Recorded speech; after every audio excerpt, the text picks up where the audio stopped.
بسم اللہ الرحمن الرحیم۔ السلام علیکم۔ یہ کتاب آپ کے لیے کاشان بصیرت کے یوٹیوب چینل کی جانب سے ریکارڈ کی جا رہی ہے۔ اب ہم کتاب بہشت کا پارٹ نمبر 6 پڑھیں گے۔ بسم اللہ الرحمن الرحیم۔ الشمس والقمر بحسبان والنجم والشجر یسجدان۔ سورج اور چاند ایک معین حساب کے تحت چل رہے ہیں اور بیلیں اور درخت سجدہ ریز ہیں۔ خالق کے مقرر کردہ حساب سے پورا نظام ثوابت اور سیارات سے چل رہا ہے، اور بیلیں اور درخت اس کے مقرر کردہ قانون کے مطابق اپنی منازل حیات کو طے کرتے ہیں۔ یہی ان کا سجدہ ریز ہونا ہے۔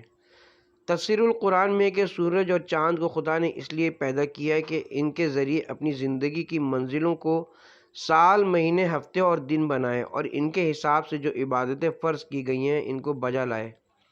مثلاً انسان رمضان میں روزے رکھے، ایام حج میں حج بجا لائے، 11 مہینے پورے ہونے پر 12ویں مہینے زکوٰۃ دے، دن میں اوقات معینہ پر نماز پڑھے۔ سورج تمام قوتوں کا سرچشمہ ہے، اسی پر ہر شے کی حیات کا انحصار ہے۔ اگر یہ نہ ہو تو ہر شے مر جائے۔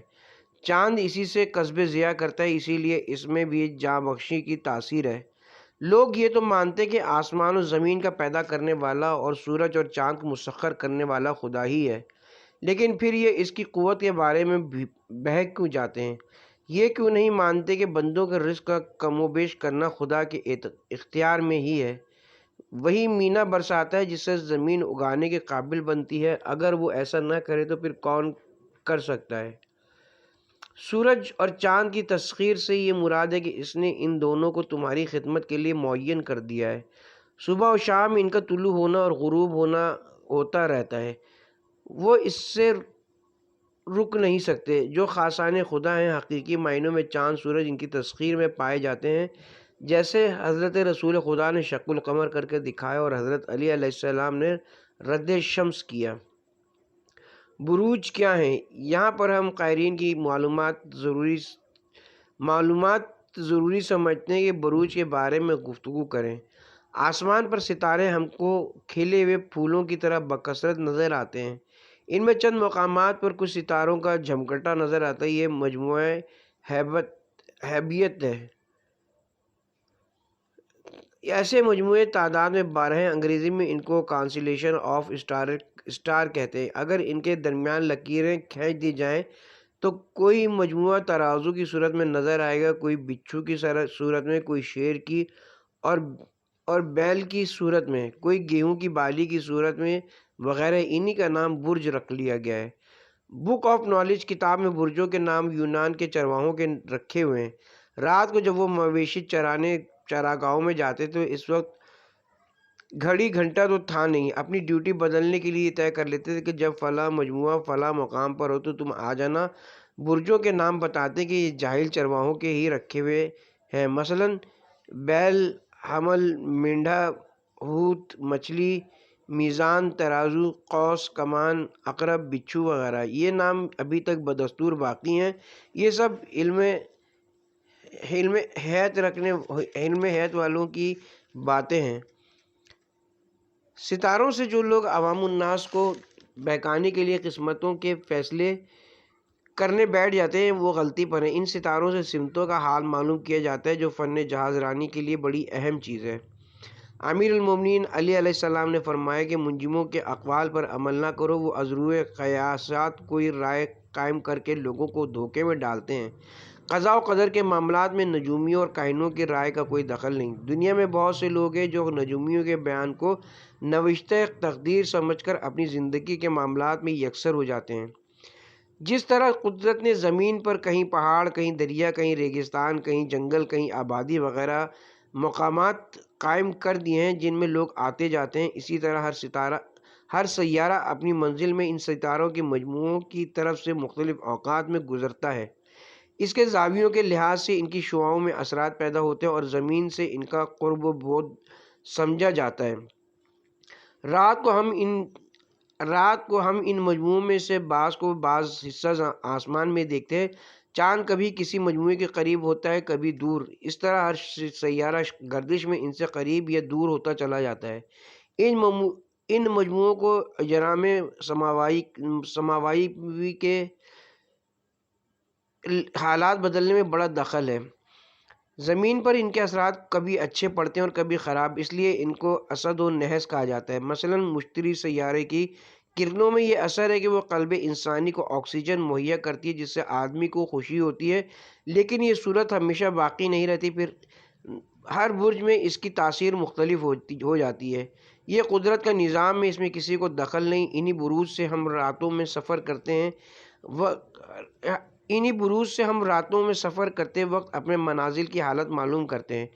جہاز راں انہی سے مدد لے کر اپنا راستہ معین کرتے تھے۔ اس نظام فلکی میں تدبیر کرنے والے جو فرشتے ہیں وہ ان احکام کو آپس میں بیان کرتے ہیں، خدا کی طرف سے ان کو ملے ہیں۔ شیطان چونکہ ان سے ملتی جلتی مخلوق ہے اور آسمانوں پر اس کی آمد و رفت تھی، لہٰذا وہ ان کی باتوں کو سن کر راہبوں، کاہنوں وغیرہ سے بیان کر دیتا تھا۔ یہ وہ پیشن گوئیاں بیان کر کے قوم میں اپنا وقار قائم کرتے تھے۔ جب حضرت رسول خدا صلی اللہ علیہ وسلم پیدا ہوئے تو آسمانوں پر اس کا جانا بند کر دیا گیا۔ اب اگر وہ چوری چھپے کچھ سن گن لینے جاتے ہیں تو شہاب ثاقب اس کا پیچھا کر کے اس کو مار دیتے ہیں۔ شہاب ثاقب کے متعلق مفسرین میں بہت اختلاف ہے۔ کوئی کہتا ہے کہ بعض سیارے کسی غیر معمولی شعاعیں اپنے اندر سے نکالتے ہیں، کوئی کہتا ہے کہ بعض چھوٹے ستارے کسی وقت بھڑک اٹھتے ہیں۔ ایک تشخیص یہ ہے کہ زمین سے سورج کی کرنیں جو ذرات اٹھا کر لے جاتی ہے وہ فضا میں چکر کھاتے کھاتے ایک چھوٹا سا گولہ بناتے ہیں۔ اس سے پھر مواد ارضی جب برابر ملتے رہتے تو اس کا حجم بڑھتے بڑھتے کئی ٹن کا ہو جاتا ہے۔ یہ برابر گردش میں رہتے ہیں، سورج کی شعاؤں کی چمک سے یہ چمکتے ہیں، مگر چونکہ چمک زیادہ نہیں ہوتی اس لیے ہمیں نظر نہیں آتے۔ ان کو بجیمات کہتے ہیں۔ یہ ہزاروں کی تعداد میں فضائے آسمانی میں پائے جاتے ہیں، ان کے قد بھی مختلف ہوتے ہیں۔ جدید سائنس میں ان کو میٹیور کہتے ہیں۔ جب یہ آپس میں ٹکراتے تو ان سے ایک شعلہ نکلتا ہے، کیونکہ اس کے اندر آتش گیر مادے کے ذرات بھی شامل ہوتے ہیں، اس لیے ان کی چمک کچھ دیر رہتی ہے جسے ہم دیکھتے ہیں، پھر وہ ختم ہو جاتی ہے۔ ٹکراتے وقت اس کے ٹکڑے زمین پر گرتے ہیں۔ ایسے ٹکڑے مختلف اوزان کے لندن میوزیم میں رکھے ہوئے ہیں اور 2-3 ٹکڑے کلکتہ میوزیم میں بھی ہیں۔ کبھی کبھی ان کا ٹکراؤ ایسا سخت ہوتا ہے کہ چھوٹے چھوٹے ٹکڑے ہو کر زمین پر گرتے ہیں۔ انہی کو شہاب ثاقب یا شوٹنگ سٹار کہتے ہیں۔ یہ شیطانوں کو جب لگتے ہیں تو وہ بھاگ کھڑے ہوتے ہیں۔ شیطان کو بھگانے کے لیے قدرت کی طرف سے یہ انتظام ہے۔ بسم اللہ الرحمن الرحیم۔ والنجم والشجر یسجدان والسماء ورفعها ووضع الميزان۔ خدا کو ہر چیز سجدہ کرتی ہے۔ عاجزی اور اطاعت کی آخری منزل کو سجدہ کہتے ہیں۔ اس کی ایک قسم زمین پر پیشانی رکھنا ہے، لیکن اطاعت کا انحصار صرف سجدے پر نہیں ہے، بلکہ کیا آپ لوگوں نے کبھی یہ دیکھا ہے کہ زمین اور سورج ایک جگہ پر ساکن کھڑے ہوں؟ سجدہ ریز ہونے کا مطلب یہ ہے کہ کائنات کی ہر چیز بلکہ ذرہ ذرہ خالق لم یزل کے سامنے جھکا ہوا ہے، سجدہ ریز ہے، اطاعت گزار ہے، تابع فرمان ہے۔ لہلاتے ہوئے کھیت، بل کھاتی ہوئی ندیاں، مسکراتے ہوئے پھول، چٹکتی ہوئی کلیاں اللہ تعالیٰ کی تسبیح و تحلیل کرتی ہیں، اور کائنات کی ہر چیز خدائے قدوس کی بارگاہ احدیت کے سامنے سر تسلیم خم کیے ہوئے ہے۔ پھر ہر چیز کی اپنی اپنی ڈیوٹی ہے۔ سیب کا درخت سیب دیتا ہے اور آم کا درخت آم۔ کوئی چیز بے مقصد پیدا نہیں ہوئی، یہ سب کچھ بنی نوع انسان کے لیے بنایا گیا ہے۔ ارشاد خداوندی ہے، سورہ حج آیت نمبر 18۔ کیا تم نے نہیں دیکھا کہ اللہ کے لیے سجدے میں ہے جو آسمانوں میں ہے اور زمین میں ہے، اور سورج اور چاند اور ستارے اور پہاڑ اور درخت اور چوپائے اور بہت سے آدمی۔ خدا فرماتے ہیں کہ جتنی چیزیں آسمان و زمین میں اور ان کے درمیان ہیں وہ سب خدا کو سجدہ کرتی ہیں۔ سجدہ یہ مراد نہیں کہ وہ ہماری طرح اپنا ماتھا زمین پر رکھتی ہیں، بلکہ ان کی فطرت یہ بتاتی کہ وہ کسی بڑی قوت خدا کے تحت اپنے نظام زندگی کو چلا رہی ہیں۔ ان کی فطرت سے پتہ چلتا ہے کہ وہ کسی خالق کی مخلوق ہیں اور اپنی بقا میں کسی قادر مطلق کی محتاج ہیں۔ خاک سے اگنا بھی ایک طرح کا سجدہ ہے۔ فخر رازی نے اپنی تفسیر میں لکھا ہے کہ درختوں، پودوں، گھاس وغیرہ کا سجدہ انسانی سجدے سے ملتا جلتا ہے۔ یہ آپس میں سجدے کے حوالے سے گہری مماثلت رکھتے ہیں۔ جس طرح انسان اپنے معبود حقیقی کی عظمت کے سامنے اعتراف بندگی کرتے ہوئے سجدہ ریز ہوتا ہے، اسی طرح درخت اور تمام پودے، گھاس وغیرہ بھی اللہ تعالیٰ کا سجدہ کرتے ہیں۔ ان کا وجود زمین سے شروع ہوتا ہے، اس لیے درختوں کا آغاز اور ان کی بنیاد زمین سے شمار کی جائے گی۔ شمار ہمیشہ نیچے سے اوپر کی طرف ہوتا ہے، اوپر سے نیچے کی طرف کبھی نہیں ہوا۔ جس طرح انسان غذا خوراک منہ کے ذریعے سے کھاتا ہے اور سانس کی آمد و رفت بھی منہ اور ناک کی طرف سے ہے، اسی طرح درختوں کی نشو و نما کا ذریعہ ہی زمین ہے۔ ان کے تنوں اور جڑوں سے پرورش ہوتی ہے۔ اس لحاظ سے کہا جا سکتا ہے کہ یہ درخت اور پودے وغیرہ ہمیشہ اور ہر حالت میں خدا سے لم یزل کے سامنے سجدہ ریز ہیں۔ درختوں کا سجدہ۔ جناب تبریزی اور چند مفسرین نے کہا ہے کہ درختوں پودوں کا سجدہ ان کے سانے کی عظمت کا واضح اظہار ہے، جیسا کہ ایک فارسی شاعر نے کہا ہے، ہر گھاس کہ جو زمین سے اگتی ہے وہ اللہ تعالیٰ کی وحدانیت کی گواہی دیتی ہے۔ ان موجودات میں اللہ تعالیٰ کی قدرت کے آثار واقعتاً دوسروں کو اپنی طرف کھینچتے ہیں۔ جو پانی اوپر سے نیچے کی طرف آتا ہے وہ پانی اپنے اندر کشش رکھتا ہے، اور جو پانی درختوں، پودوں وغیرہ کی جڑوں میں جاتا ہے وہ بھی بھرپور قوت کا حامل ہے۔ اس سے جڑیں مضبوط ہوتی ہیں، درخت، پودے، ترکاریاں پروان چڑھتے ہیں، اس پانی سے ٹہنیاں، پتے پھلتے پھولتے، پھر بعض درختوں پر پھل لگتے ہیں۔ گویا ہر درخت اور ہر پودے کا ہر پتا خداوند قدوس کی بے مثال صنعت اور شاہکار تخلیق کی گواہی دیتا ہے۔ چنانچہ والنجم والشجر یسجدان، یعنی یہ سب چیزیں اللہ تعالیٰ کی ربوبیت کی گواہی دیتی ہیں، جیسے کہ ہم دعائے قنوت میں پڑھتے ہیں کہ پاک ہے وہ ذات کے جس کی عظمت کی دلیل زمین و آسمان ہے اور اس کے وحدانیت کی گواہی دیتے ہیں۔ اللہ تعالیٰ جو کہ حلیم و کریم ہے، اس کے سوا کوئی معبود نہیں ہے۔ دعائے قنوت ائمہ طاہرین علیہم السلام سے منقول کردہ دعاؤں سے نقل کی گئی ہے، اور یہ دعاؤں کی دیگر کتابوں کے علاوہ عروۃ الوثقی میں بھی اس کا ذکر موجود ہے۔ ملکوتی تسبیح کی مانند سجدہ ملکوتی۔ جناب تبریزی اور دیگر علماء نے کہا کہ درخت باقی اشیاء کی مانند ملکوتی تسبیح اور ملکوتی سجدہ کرتے ہیں، لیکن ان ملکوتی سجدوں اور تسبیحات کا احساس ہم لوگوں کو نہیں ہوتا، جیسا کہ قرآن مجید میں ارشاد ہوا ہے، اور کوئی چیز نہیں مگر یہ کہ وہ اس کی تعریف کے ساتھ تسبیح کرتی ہے، لیکن تم ان کی تسبیح کو سمجھتے نہیں۔ کائنات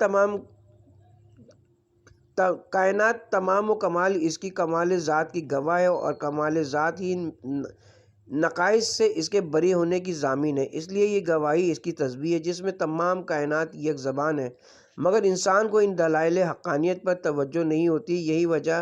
یہی توجہ نہ ہونا کائنات کی تسبیح کا نہ سمجھنا ہے، اور یہ نہ سمجھنا اتنا بڑا ظلم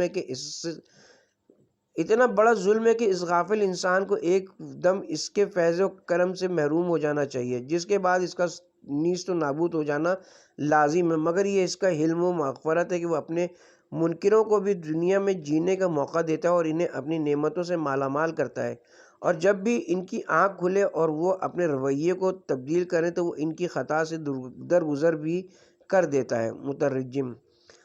عرض کرنے کا مقصد یہ ہے کہ تمام اشیاء کا ایک باطن ہے اور ایک ظاہر، اس لیے تمام چیزیں اللہ تعالیٰ کا سجدہ کرتی ہیں۔ دوسرے لفظوں میں کائنات کی ہر چیز مصروف عبادت ہے، لیکن ہم ان کی تسبیح اور عبادت کو نہ دیکھ سکتے ہیں اور نہ محسوس کر سکتے ہیں۔ اس تسبیح و ذکر کی برکت ہے کہ اللہ تعالیٰ نے ان اشجار اور دیگر اشیاء سے سامان رزق پیدا کیا، اور انہی اشیاء کی وجہ سے برکتوں کا سلسلہ چل رہا ہے۔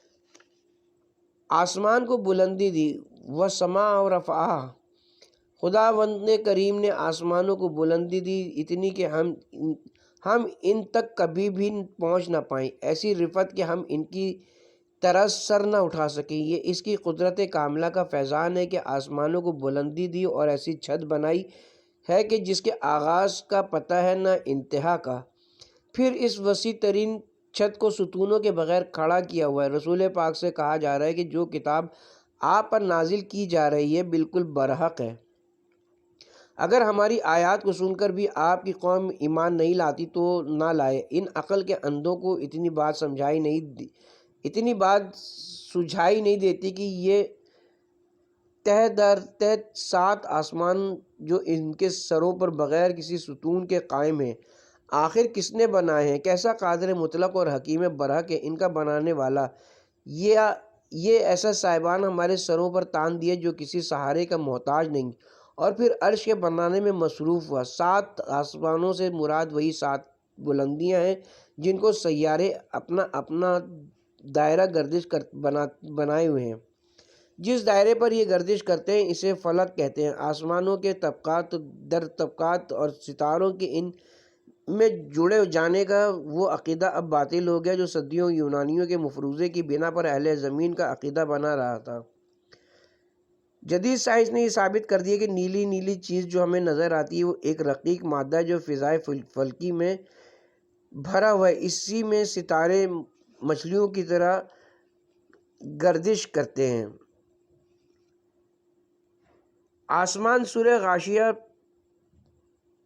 پارہ نمبر 30 میں یہ ہدایت کی گئی ہے کہ انسان اس پر غور کر لے کہ قدرت نے کس طرح بغیر کسی ستون کے اس کو بلند کیا ہے۔ یہ کوئی ٹھوس چیز نہیں بلکہ جو چیزیں ہمیں نظر آ رہی ہیں وہ ایک رقیق مادہ ہے جو فضا میں بھرا ہوا ہے۔ انسان یہ غور کر لے کہ آیا اس کا بنانا زیادہ مشکل تھا یا آسمان کا بنانا۔ آسمانوں پر رزق، اللہ تعالیٰ قرآن مجید میں ارشاد فرماتا ہے کہ اور آسمانوں میں تمہاری روزی بھی ہے اور وہ تم سے وعدہ و وعید کیا جاتا ہے۔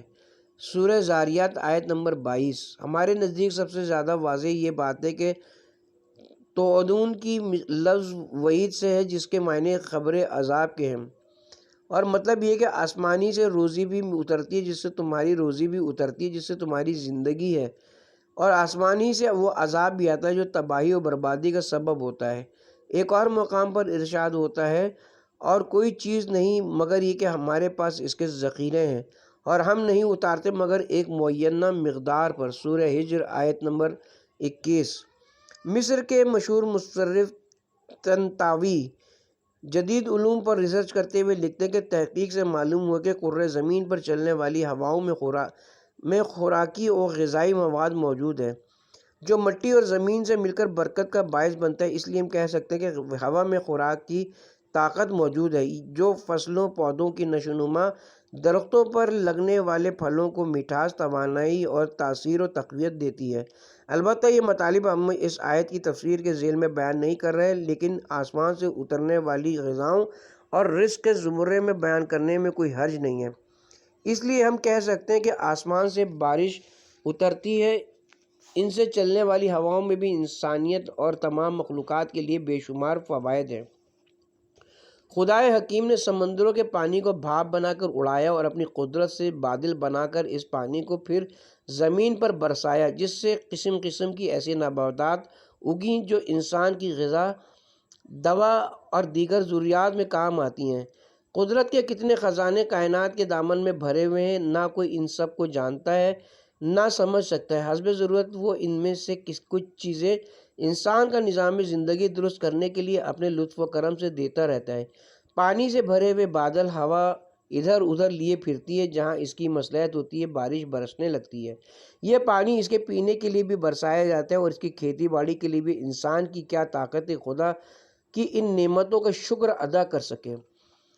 آسمانوں سے برکتوں کا نزول، رزق تو آسمان سے اترتا ہی ہے، لیکن اللہ تعالیٰ کی رحمتیں برکتیں بھی آسمانوں سے نازل ہوتی ہیں، کیونکہ آسمانوں پر ملائکہ کی بے شمار تعداد موجود ہے اور انہوں نے بے کرہ وسعتوں کو پر کیا ہوا ہے۔ قابل ذکر بات یہ کہ جنت آسمان کے اوپر ہے، عرش آسمانوں سے بالا تر ہے، اور حدیث میں کہ ایک شخص نے حضرت امام جعفر صادق علیہ السلام سے پوچھا کہ اللہ تعالیٰ قرآن مجید میں بہشت کے بارے میں فرماتا ہے اور اس بہشت کی طرف جس کی چوڑائی آسمانوں اور زمین کی چوڑائی کے برابر ہے۔ سورہ حدید آیت نمبر 21۔ ایک اور مقام پر ارشاد فرمایا اور اس بہشت کی طرف جس کی چوڑائی تمام آسمانوں اور زمین کے برابر ہے۔ سورہ آل عمران آیت نمبر 133۔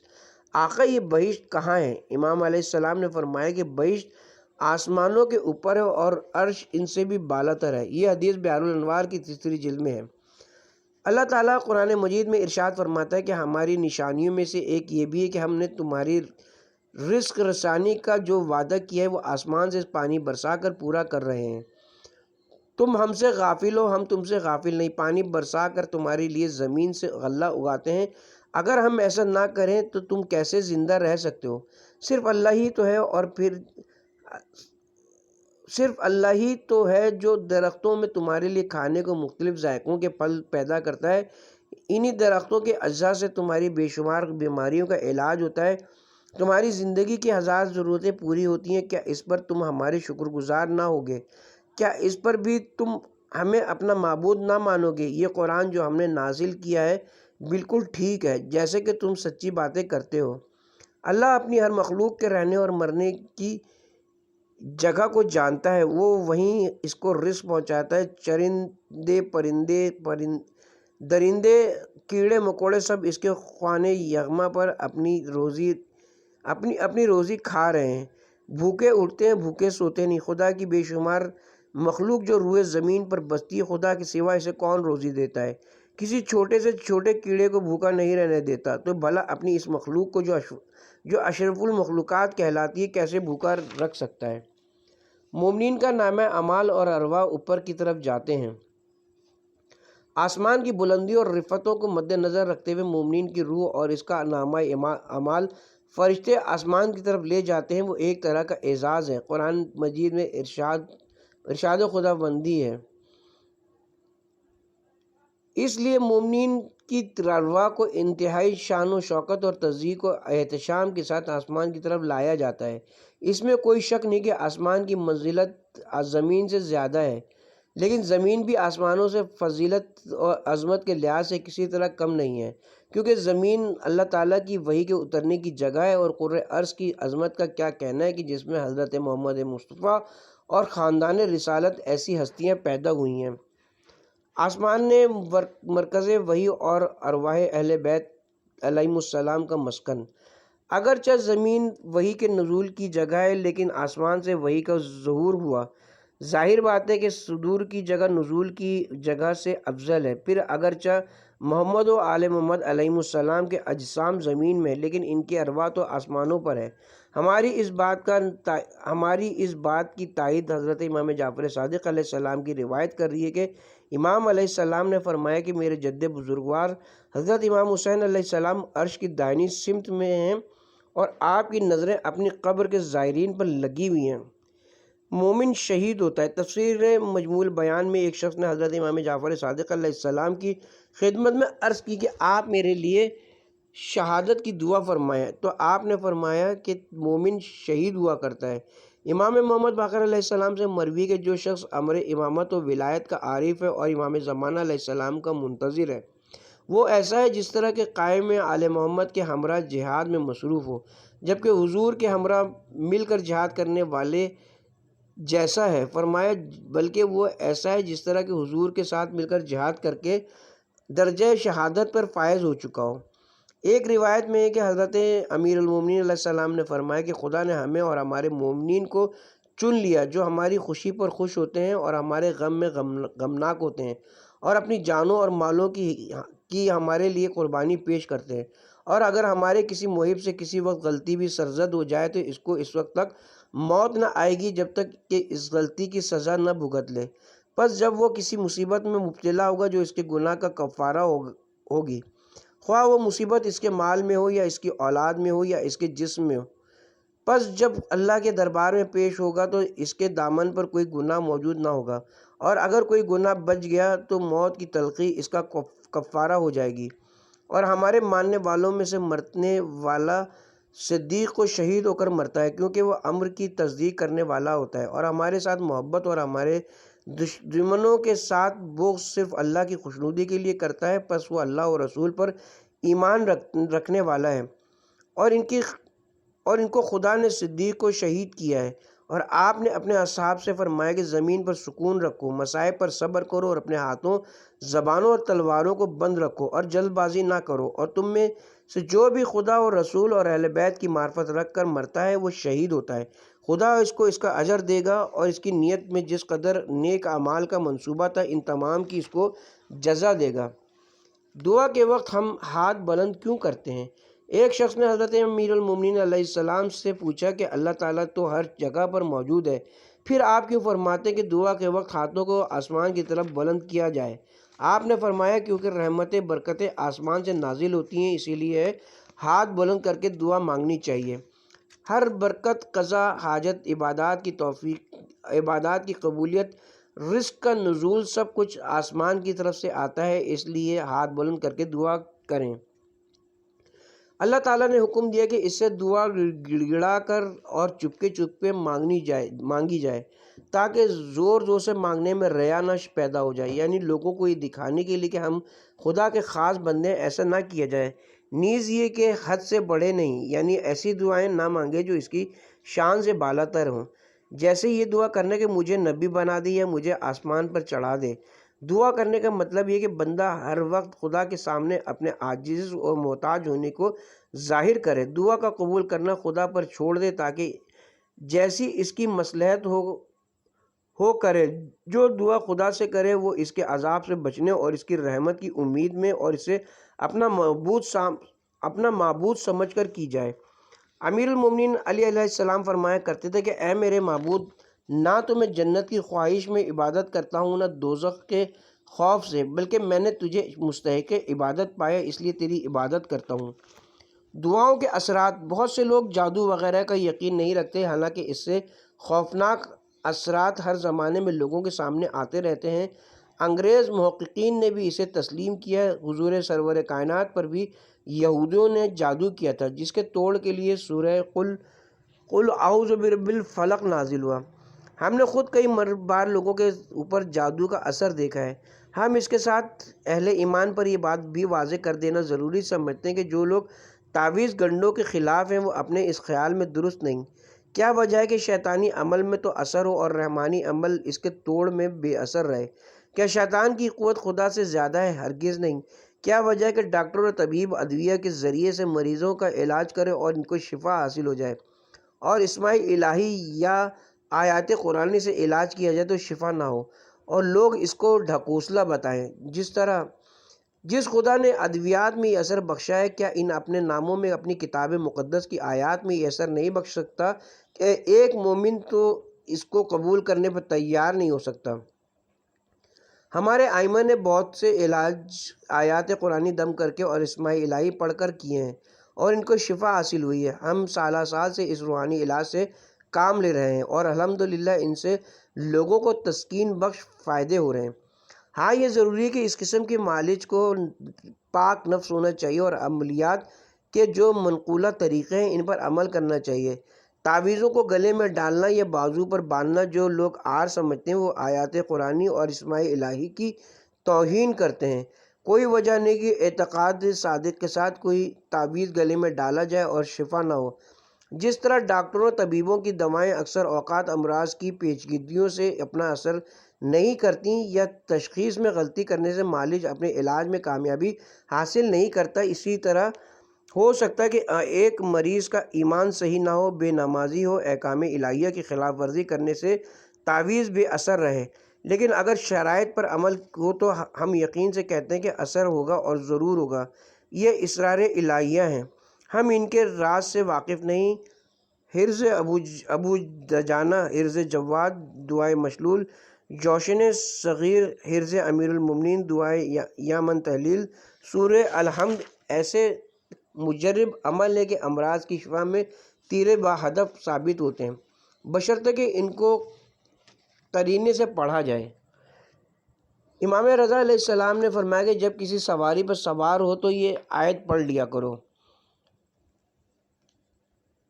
پھر اس سواری پر کوئی حادثہ نہ آئے گا، اگر اتفاقاً اگر گر بھی جاؤ گے تو چوٹ نہ لگے گی۔ یہ سب کیا ہے؟ آیات الہی کے اثرات۔ اس طرح دعاؤں میں اثر پیدا کرنے کے لیے دو چیزیں ضروری ہیں: رجوع قلب اور آنکھ کے آنسو۔ خوف خدا میں اللہ تعالیٰ نے حضرت موسیٰ علیہ السلام سے فرمایا تھا، اے موسیٰ، دو چیزیں مجھے دے دو، اپنے دل کی رجوع اور آنکھ کے آنسو، پھر جو تم دعا کرو گے میں اسے قبول کروں گا۔ کسی آیت کے یا دعا کے عمل میں جو ایام مقرر کیے جاتے ہیں وہ صرف اس غرض سے ہوتے کہ ان ایام میں کسی نہ کسی وقت تو دل اس کی طرف رجوع کر ہی جائے گا۔ الشمس والقمر بحسبان والنجم والشجر یسجدان، یعنی سورج اور چاند ایک معین حساب کے تحت چل رہے ہیں اور بیلیں اور درخت سجدہ ریز ہیں۔ تفسیر فصل الکتاب میں ہے کہ خالق کے مقرر کردہ حساب سے پورا نظام ثوابت اور سیارات چل رہا ہے اور بیلیں اور درخت اس کے مقرر کردہ قانون کے مطابق اپنی منازل حیات کو طے کرتی ہیں۔ یہی ان کا سجدہ ریز ہونا ہے کہ جب کہ یہ معلوم ہے کہ کلام عرب میں بیلوں کو نجم کہتے ہیں، تو ان لوگوں کا قصور جو نجم کو آسمان کے ستارے کے مانند ہے، ستارے کے معنی ہیں، جبکہ درخت اس کا کوئی جواز نہیں ہے، بلا وجہ ہے۔ تفسیر انوار النجف میں لکھا ہے کہ الشمس والقمر یہ مبتدا ہے اور اس کی خبر یجریان محذوب ہے، یعنی یہ دونوں اپنے اپنے حساب سے چلتے ہیں اور ایک ہی دستور سے آسمان نے سفر میں اپنی منازل کو مقررہ اوقات میں طے کرتے ہیں کہ سورج 325 دن اور 6 گھنٹوں میں اپنا دورہ پورا کرتا ہے اور چاند ایک مہینے میں اپنا چکر پورا کرتا ہے۔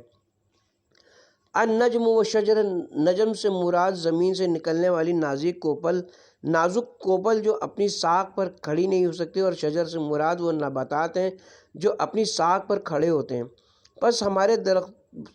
پس بڑے درختوں سے لے کر چھوٹے پودوں تک سب کو شامل ہے، جس طرح کہ نجم کا لفظ ہر قسم کے گھاس اور بیلوں کو شامل ہے جو تنا نہیں رکھتے۔ بعض نے نجم سے مراد ستارے لیے ہیں۔ بہرکیف اس جگہ ان اشیاء کے سجدے سے مراد سجدہ تکوینی کہ ان کی موجودہ حالت پر ہونا ان کا سجدہ ہے، کہ وہ اپنی زبان بے زبانی سے اپنے خالق بے نیاز کی مدح و ثنا میں سرشار ہیں۔ تفسیر قرآن میں کہ سورج اور چاند اپنے حساب کے مطابق چل رہے ہیں، بال برابر اس سے ہٹ نہیں سکتے۔ نجم کے معنی اس بیل کے ہیں جس کا تنا نہ ہو، جیسے کدو یا خربوزے کی بیل، یعنی اونچے درختوں یا زمین پر لیٹی ہوئی بیل سب خدا کو سجدہ کر رہے ہیں۔ درختوں کا سجدہ کرنا اس نظام کی پابندی کرتا ہے جو قدرت نے ان کے لیے معین کر دیا ہے۔ تفسیر نمونہ میں کہ اس کے بعد پروردگار عالم نے اپنی نعمتوں میں سے چوتھی نعمت کو موضوع گفتگو بنا کر فرمایا، چاند اور سورج ایک منظم حساب کے تحت گردش کرتے ہیں۔ خود سورج کا وجود انسان کے لیے عظیم ترین نعمت ہے، اور وہ اس لیے کہ اس سے حرارت اور نور حاصل کیے بغیر نظام شمسی میں زندہ رہنا غیر ممکن ہے۔ اسے قبل ہم عرض کر چکے کہ کرۂ خاکی میں جو بھی جنبش و حرکت صورت پذیر ہے، اس کا اصل سرچشمہ سورج کی حرارت اور اس کی روشنی ہے۔ گھاس کا اگنا، بڑھنا، غذائی ذخیرے، بارشیں، ہواؤں کا چلنا، یہ سب اسی نعمت کی برکت کی وجہ سے۔ چاند بھی حیات انسان کے سلسلے میں اپنا فرض ادا کرتا ہے۔ علاوہ اس کے کہ چاند انسان کی تاریک راتوں کا چراغ ہے، وہ قوت جاذبہ کہ جو سمندروں کے مد و جزر کا سرچشمہ ہے، سمندر سے متعلق زندگی کے باقی رہنے کا بڑا سبب ہے، اور بہت سے ساحلوں کو سیراب کرنے کا باعث ہے کہ دریا جن کی مجاورت میں سمندر میں گر جاتے ہیں۔ اس سب پر مستزاد یہ ہے کہ یہ طے شدہ ہے کہ چاند اور سورج کی حرکت کا نظام بالفاظ دیگر چاند کی گردش زمین کے گرد اور زمین کی گردش سورج کے گرد، رات اور دن، مہینے اور سال اور مختلف موسموں کی مرتب و منظم تخلیق کا باعث ہے، اور انسانوں کی زندگی ان کے صنعتی، زرعی اور تجارتی امور کے لیے پرام بنانے کے نظم و ضبط کا سبب ہے۔ اگر یہ منظم سفر نہ ہوتا تو انسانی زندگی کا نظام ہرگز تشکیل نہ پاتا۔ نہ صرف یہ کہ ان آسمانی کروں کی حرکت بہت دقیق نظام رکھتی ہے، بلکہ ان کے اجسام اور قوت جاذبہ زمین سے ان کا فاصلہ اور آپس میں ایک دوسرے سے فاصلہ، یہ سب از روئے حساب سے ظاہر ہے کہ اگر یہ چیزیں ایک دوسرے سے متصادم ہو جائیں تو نظام شمسی میں عظیم انقلابات برپا ہو جائیں، اور اس کے ساتھ ساتھ انسانی زندگی بھی دھرم برہم ہو جائے گی۔ تعجب کی بات ہے کہ جس وقت اس نظام کے اجزاء کرۂ خورشید سے جدا ہوئے تو بہت ہی بکھرے ہوئے اور غیر مرتب نظر آتے تھے، آخرکار ان کی موجودہ ترتیب صورت پذیر ہوئی۔ اس سلسلے میں امور طبعی کے ایک ماہر کا کہنا ہے کہ ہمارا نظام شمسی بظاہر ایک ایسے مخلوط دھرم برہم مواد سے وجود میں آیا ہے کہ جو سورج سے 12,000 درجے کی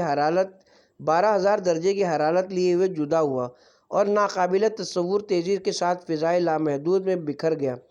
لیکن اس ظاہری بے ترتیبی اور فضائی انقلاب سے اس قسم کی دقیق ترتیب عالم وجود میں آئی ہے کہ ہم آئندہ حادثات کے منٹ اور سیکنڈ کے بارے میں پیش گوئی کر سکتے ہیں۔ اس نظام و ترتیب کا نتیجہ یہ کہ ہمارے اوضاع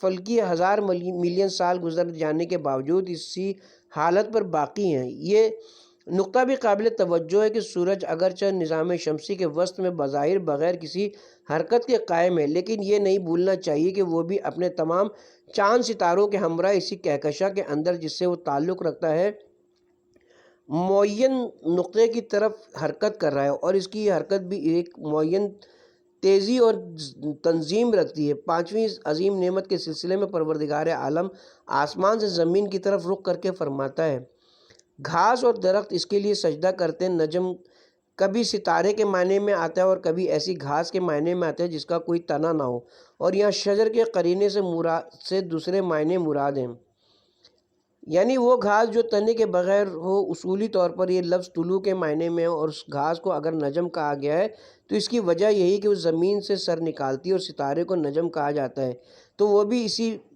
بھی اس بنا پر کہ وہ طلوع ہوتا ہے۔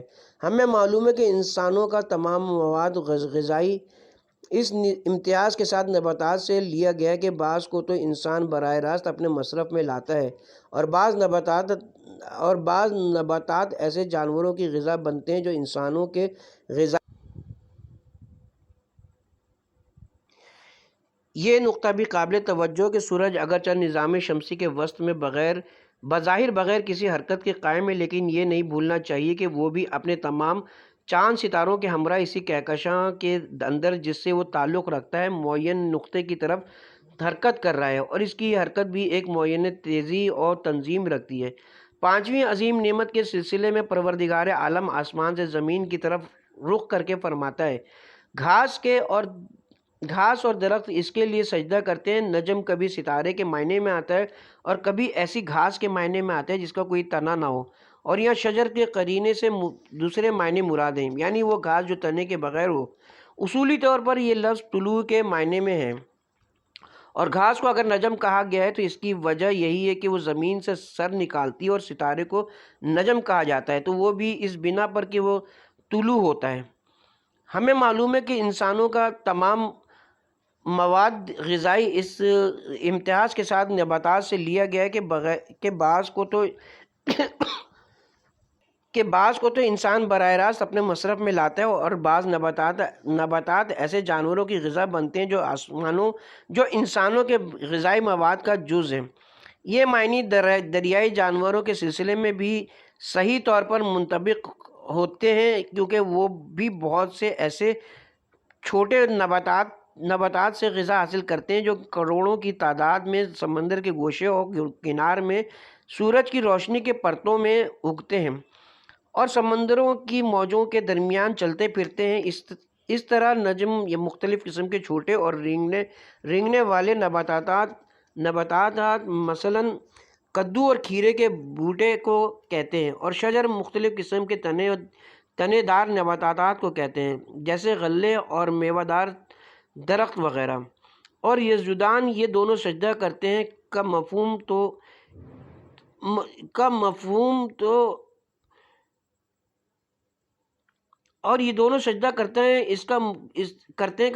قوانین آفرینش کے مقابلے میں انسانوں کی منفیت کے لیے ان دونوں کا بغیر کسی قید و شرط کے سر تسلیم خم کرنا ہے۔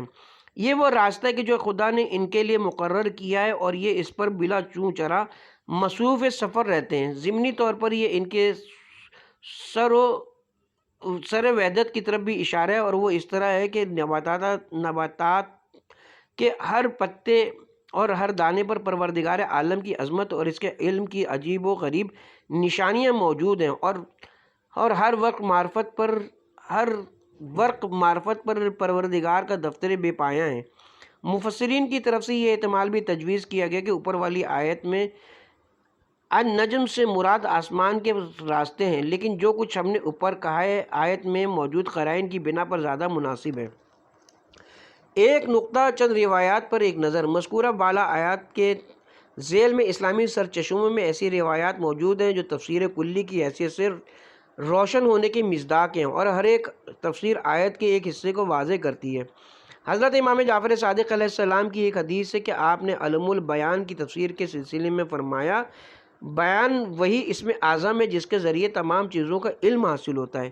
ایک اور حدیث میں حضرت امام علی رضا علیہ السلام سے روایت ہے کہ الرحمن القرآن سے مراد یہ کہ خدا نے پیغمبر کو قرآن کی تعلیم دی، اور خلق الانسان سے مراد امیر المومنین علی علیہ السلام کی تخلیق ہے، اور علم البیان ان تمام امور کا بیان ہے کہ جن کے لوگ محتاج ہیں۔ یہ امر واضح ہے کہ مذکورہ روایتیں ان آیتوں کے مفہوم کی عمومیت کو محدود نہیں کرتی بلکہ ان کے واضح مفہوم کی طرف ہماری رہنمائی کرتی ہیں۔